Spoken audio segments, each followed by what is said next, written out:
It began with a grand feast. My three cats, Milo, Luna, and Toby, had just finished devouring their lunch with the seriousness of knights preparing for battle.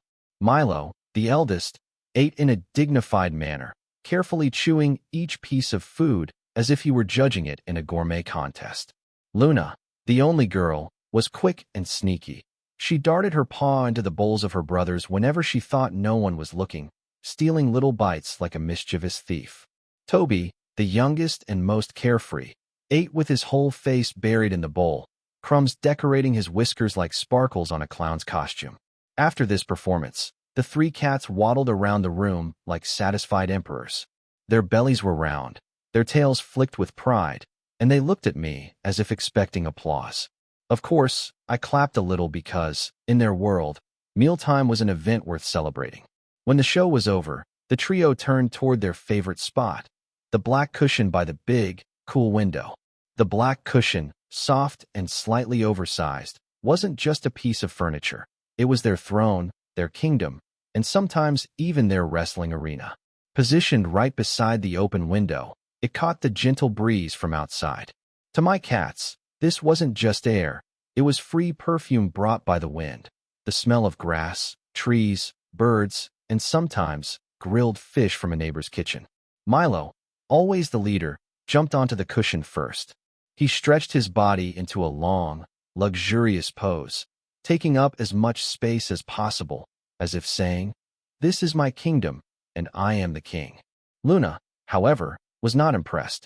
She leapt up too, immediately curling herself into the exact spot where the breeze was strongest. She knew how to enjoy comfort like a queen.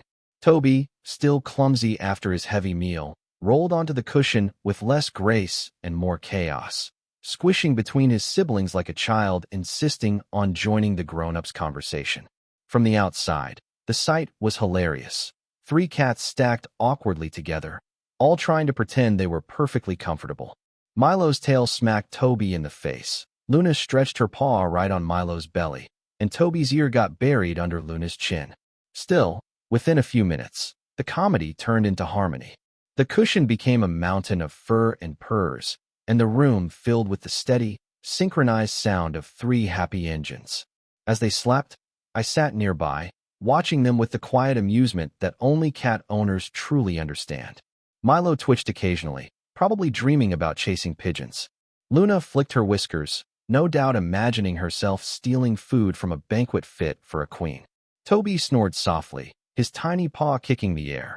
He was most likely dreaming of endless bowls of food or a flying toy mouse that he could never quite catch.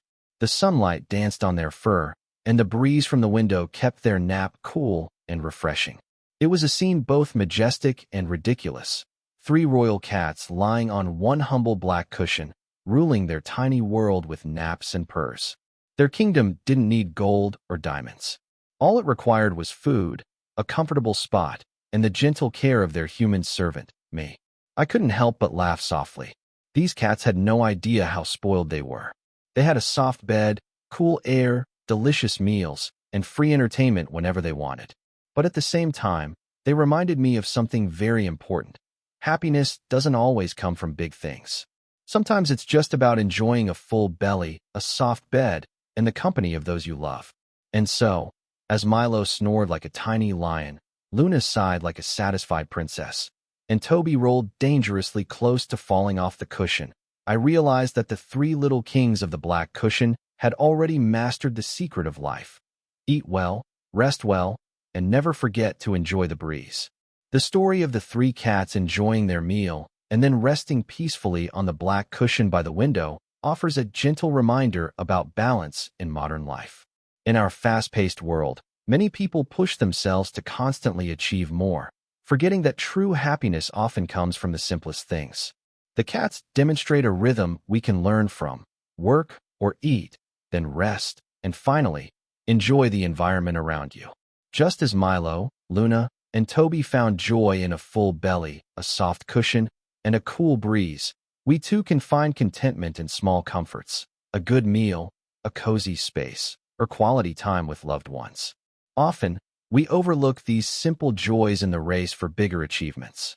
The lesson is clear: balance is not a luxury, It's a necessity. Without rest and appreciation, even success feels empty. Therefore, in our daily lives, we should schedule moments of pause, unplug from constant busyness, and allow ourselves to enjoy the present. Like the cats on their black cushion, we can create our own comfort corner where we recharge, reflect, and breathe. Happiness is not always found in chasing more, but in appreciating what we already have.